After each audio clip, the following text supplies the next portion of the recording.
Good morning mga ka-alright, welcome again to Bodexki TV. So ngayon mga ka-alright, pag-usapan natin ngayon ang features ng Cherry Tiggo 7 Pro. Alam naman natin po yon na mas malaki at tinatawag na panoramic sunroof. Ito po yon mga ka-alright. So sa mga hindi katigo dyan, ang Tiggo 7 Pro po ay merong tinatawag na panoramic sunroof. Yan. Pag sinabi po kasing panoramic sunroof, ayan nyo, isa pa. Merong sunroof dito sa front,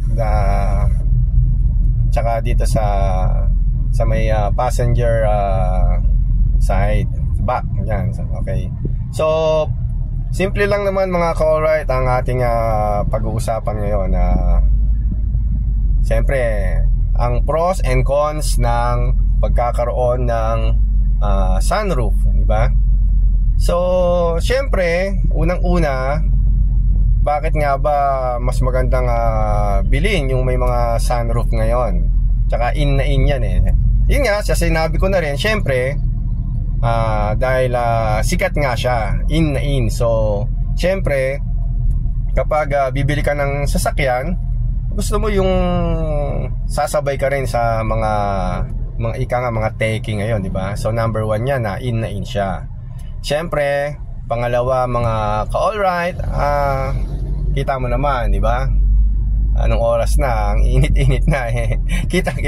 Ramdam na ramdam mo yung pagiging sunroof niya. Actually, tinatawag din tong moonroof paggabi. Kasi, siyempre, makikita mo naman yung mga between sa gabi. So, pangalawang yan, bubuksan mo lang yon, itong parang kurtina niya, makikita mo na yung ilaw sa gabi o kaya sa umaga. So, hindi ka na lilingon pa sa bubuksan yung bintana para makita mo yung mga between, di ba? Kaya yung buwan, di ba? So, ano bang pangatlong maganda sa pagkakaroon ng sunroof, ika nga, di ba? So, syempre, katulad nito, pag binuksan mo tong may binubuksan pa kasi dito, ito pa yung parang pinaka niya, yan, oh. Yan, mga ka-alright, nakita niyo yan. Yan, pwede kang dyan, lumabas. Pag gusto mong mainit, sasara ko lang. Yan. Pag gusto mong tumayo, mag-picture-picture habang umaandar ka, yan, mag-selfie, pwede yan. So, di ba? Yun ang isa sa magandang niyang sunroof. So far, bukod sa, siyempre, bukod sa social ang dating, siyempre, punta naman tayo dun sa kaunting negative niya. So, ito naman opinion ko lang So, sa unang-una, syempre, nasanay tayo dun sa walang sunroof, no? So, siguro feeling ko ang magiging unang problema natin dito, yung baka may tendency kasi na magkaroon tayo ng leak. Ika nga pag hindi natin na-maintain ng maayos itong ating moonroof. So, may mga napapanood na ako sa YouTube niya na pag hindi na maintain yung ating yung sunroof, nagko-cause talaga ng mga leak. So, yun nga, katulad nung isang beses na may nangyari din dito sa, ipapakita ko na lang sa next vlog ko. Meron kaming narinig na parang naingay. So, sa next vlog ko siya papakita sa inyo. Pero punta muna tayo dun sa, yun nga, yung cons niya. So, maaring mag-leak.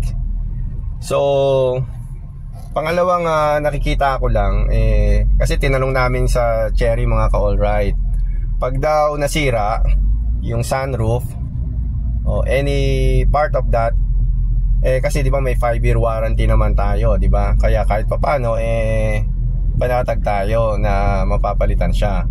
Ang problema kasi sa Cherry, pag nasira, hindi siya yung parang pag nasira lang yung part na to, papalitan. Hindi Ang mangyayari kasi mga ka-alright, buong sunroof mechanism ang papalitan nila. So ang sinasabi ng Chery, nagko-cost daw to ng mga 75,000 to 100,000 yung buong mechanism. So kung wala na tayong 5-year warranty, medyo ano siya, nakakatakot, di ba mga ka-alright? So siguro yun ang pinaka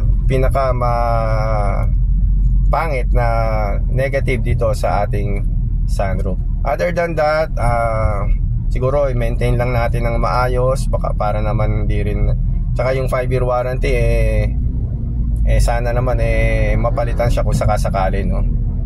So ayun lang mga ka-alright, sana kahit papaano nakapagbigay ako ng konting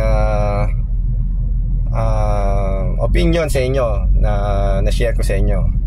So ayun mga ka-alright, maraming salamat. At ayan, isasara ko ng aking kurtina ng sunroof kasi napakainit na mga ka-alright. So muli mga ka-alright, gusto ko lagi kang alright. Bye!